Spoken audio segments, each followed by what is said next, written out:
Hello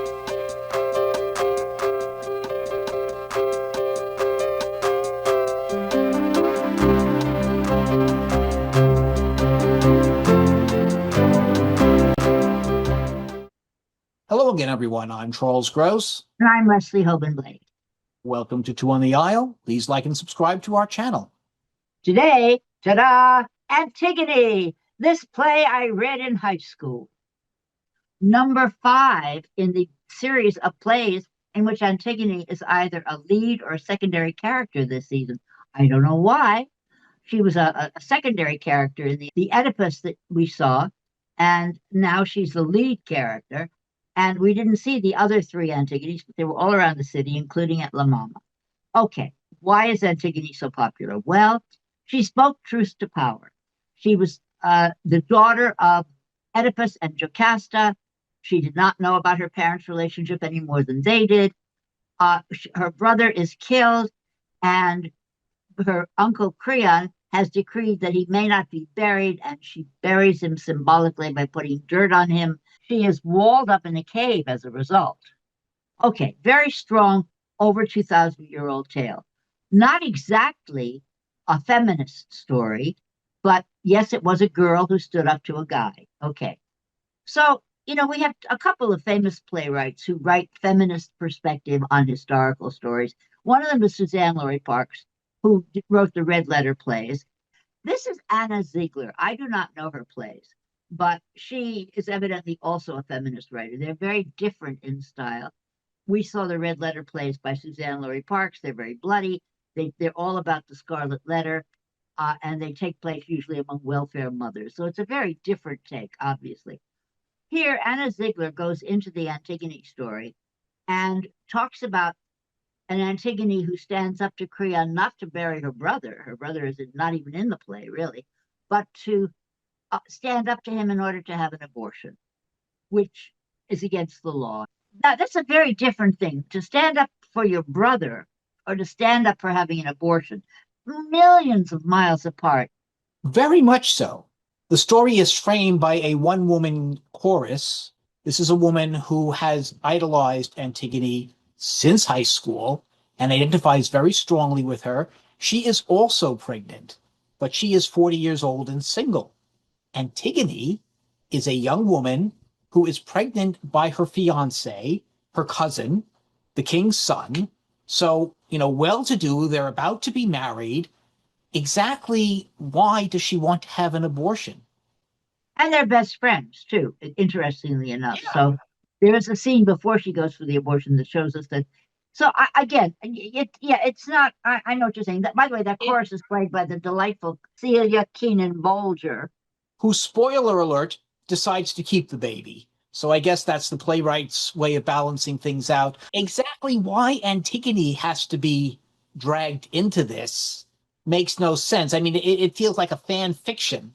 If you want to do a PSA about abortion, go ahead, but I don't see how Antigone fits in. You bring up an interesting point. I think the first act was really strong, setting it all up, giving us all the characters, et cetera, et cetera. I thought that was very strong.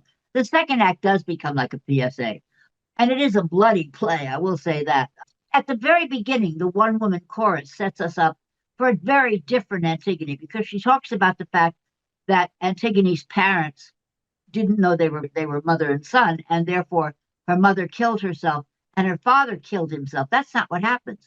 Very famously, Oedipus blinds himself. I think it's safe to say that this production of Antigone is really not faithful. It's not Antigone. That's the point. It is not Antigone. I do want to say a word about the king, Tony Shalhoub. Best way to describe the performance, Mr. Monk becomes the king. And he has my favorite line in the play, throw them in the dungeon and take away their big screen TV.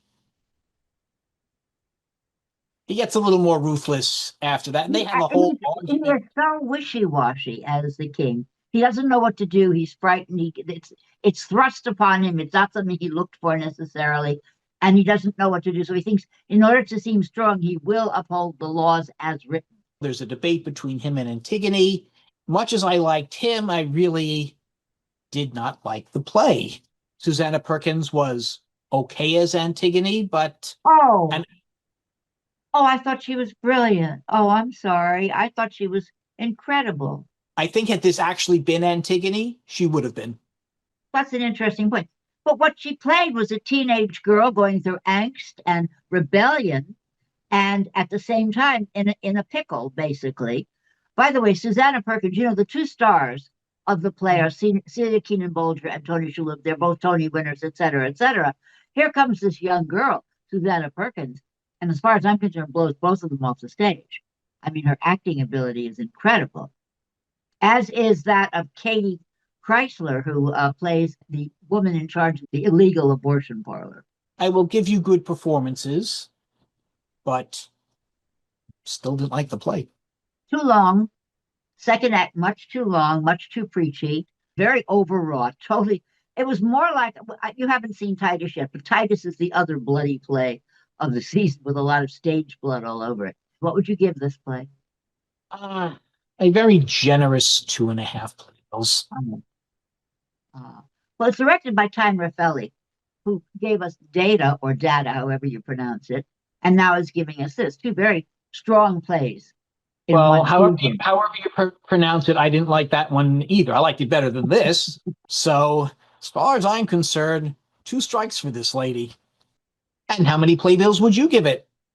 I would give it, oh boy. Yeah, what did you give it to? I gave it 2.5, I'd go and along with your 2.5. I wish I could give it more. I really wanted to like this more.